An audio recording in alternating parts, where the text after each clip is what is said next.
ইটের ভাটা, এটা চিমনিটা বেঁকে আজকে এটা খুলে সারাতে হবে, 8 লাখ টাকা পড়বে।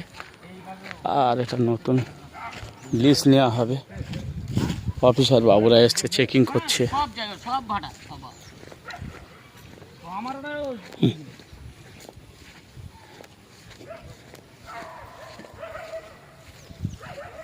পুলিশ ম্যানেজ করা যাবে, কিন্তু মার্কেটের যা কয়লার দাম সেই টাকায় কয়লা কিনে ইট পুড়িয়ে বিক্রি করা যাবে।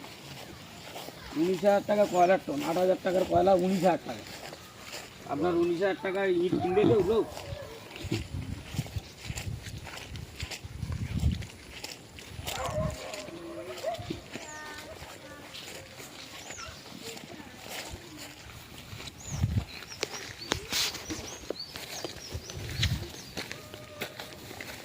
ইটও কিছু আছে তো দেখছি, ইটও আছে তো।